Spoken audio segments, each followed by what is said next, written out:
Kita mulai ya. Recording in progress. Assalamualaikum warahmatullahi wabarakatuh. Waalaikumsalam warahmatullahi wabarakatuh. Alhamdulillahirabbil alamin. Assalatu wassalamu ala asyrofil anbiya'i wal mursalin wa ala alihi washabihi ajmain amma ba'du. Pertama-tama marilah kita panjatkan puji syukur kepada Allah Subhanahu wa taala yang mana pada pagi hari ini kita dapat berjumpa lagi di kelas 5 dalam keadaan sehat walafiat. Semoga kita semua dalam keadaan sehat dan yang sakit semoga diangkat penyakitnya oleh Allah Subhanahu wa taala. Sebelum pelajaran dimulai, mari kita berdoa terlebih dahulu ya. Nah, untuk ketua kelasnya menyiapkan untuk berdoa. Saya tunjuk Bu Hanifah untuk menyiapkan. Berdoa. Mulai. Bismillahirrahmanirrahim. Raditu billahi rabban bil islami dinan wa bi Muhammad nabiyyan wa rasulan rabbi zidni ilman warzuqni fahma.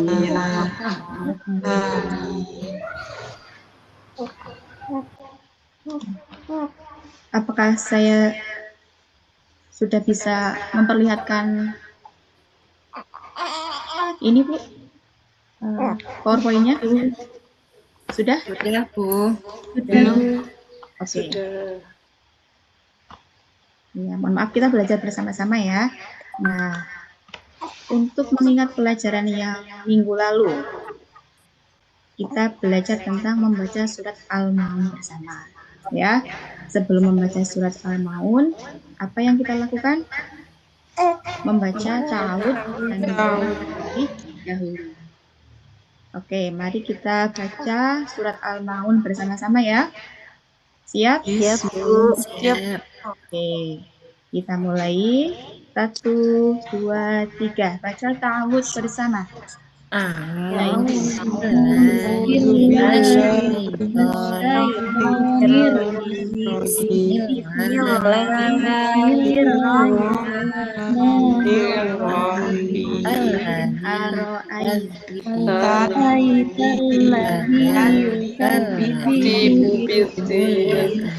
Wala yahudzu ala tuwafil miskin fawailul lil musallin alladzina hum an salatihim sahun alladzina hum yura'un wa yamna'un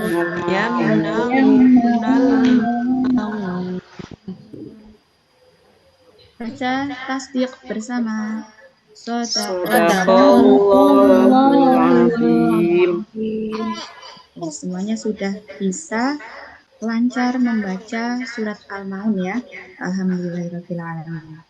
Nah, yang kedua adalah artinya, arti surat Al-Maun.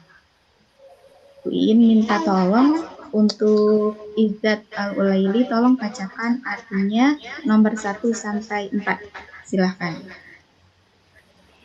Arti surat Al-Maun. 1. Tahukah kamu orang yang mendustakan agama?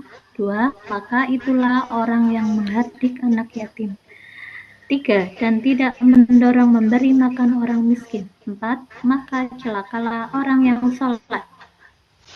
Sampai 4, Bu? Oke, ya. Yang selanjutnya nomor 5 sampai 7 tolong dibacakan Om 1 Nafilah. Arti surat Al-Maun ayat yang kelima, yaitu orang-orang yang lalai terhadap sholatnya. Ayat ke-6 yang berbuat ria, dan ayat yang ke-7 dan enggan memberikan bantuan. Begitu, Bu Guru. Ya, itu materi yang minggu lalu ya. Nah, coba Adakah anak yatim di sekitar rumah kalian? Sudahkah kalian pernah membantu? Sudah apa belum? Sudah, Bu. Ya, ada yang sudah, ada yang belum ya. Yang kedua, mengapa Nabi Muhammad SAW menyayangi anak yatim? Ya, tentunya karena apa? Karena Nabi Muhammad memiliki kasih sayang kepada sesama umatnya atau sesama makhluk Allah Subhanahu wa taala. Sebab turunnya ayat atau surah dalam Al-Qur'an. Sebab turun ini bisa berupa kejadian yang dialami Rasulullah Shallallahu Alaihi Wasallam dalam menghadapi kaumnya atau ini akan menjelaskan sebab turunnya ayat 1 sampai 3. Menyebutkan bahwa beberapa ahli tafsir mengatakan Abu Sufyan atau Abu Jahal dan Al-Is bin Walid memiliki kebiasaan setiap minggu menyembelih seekor unta. Suatu ketika ada anak yatim yang datang meminta sedikit daging yang disembelih, namun mereka menghardik dan mengusir anak tersebut. Betapa hebatnya ya, Abu Jahal itu menghardik anak yatim. Menghardik itu apa ya? Berbuat kasar, ya, berbuat kasar kepada anak yatim.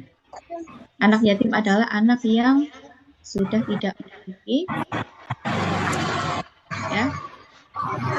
Selanjutnya sebab turunnya ayat 4 sampai 7. Ya. Sebab turunnya ayat 4 sampai 7 adalah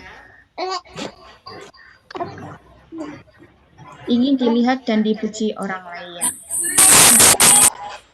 Yang kedua, ketika dilihat orang lain, mereka terlihat khusyuk. Namun ketika sendirian, mereka seenaknya.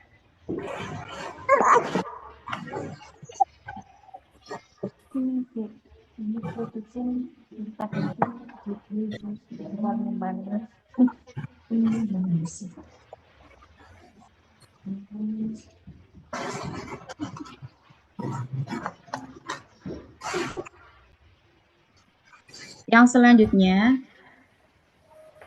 pesan Allah Subhanahu wa taala dalam surah Al-Maidah. Ya, bisa kita lihat ya, ada gambar itu. Ada gambar apa itu ya, anak-anak? Iya, aku dirangkul nih dewek sing aja metang tunggu buku suwe di rekaman. Memarahi Isyarat orang yang mendustakan Iya agama. lah, mau nyomberkan kayak nyomber Mbak Indah kayak main cara yang Para cepet pendusta singkat. agama adalah orang yang Kayak Mbak Indah cepet banget.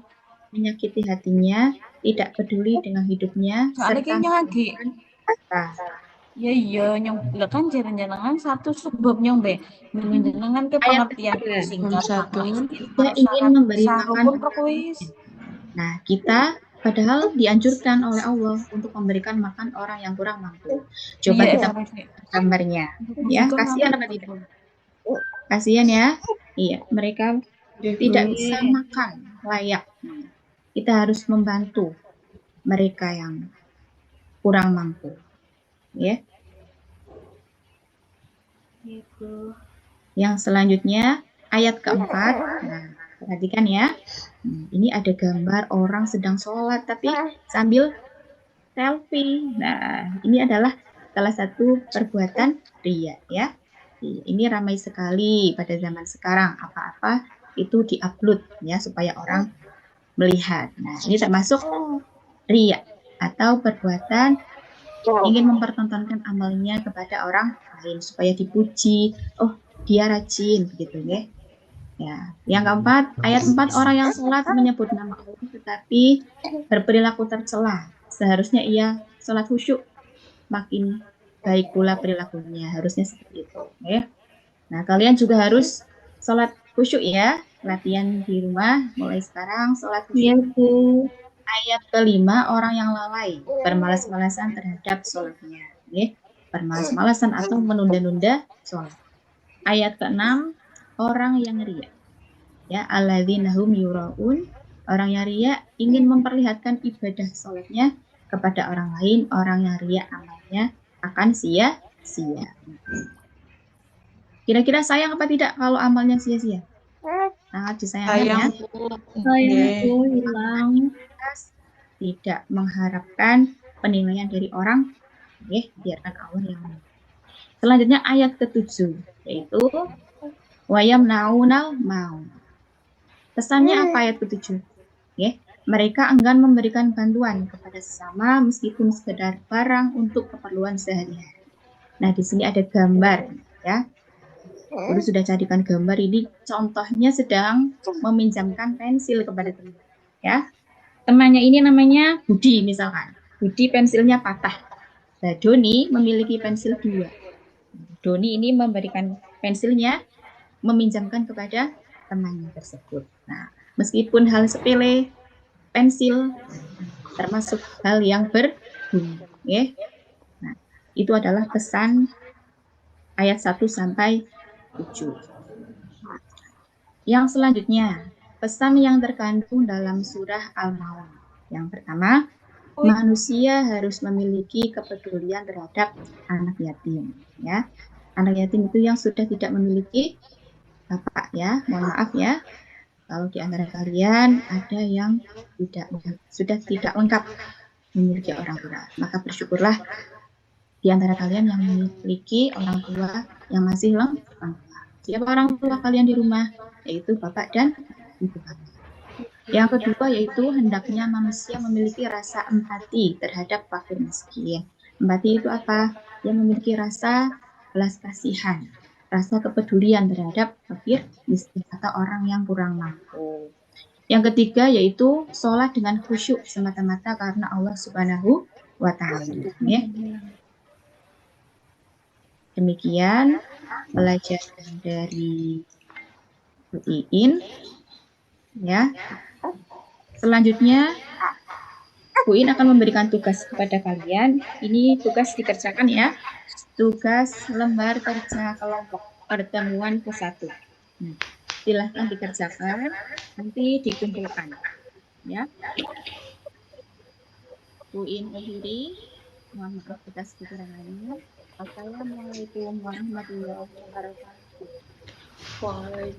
Waalaikumsalam Waalaikumsalam warahmatullahi wabarakatuh.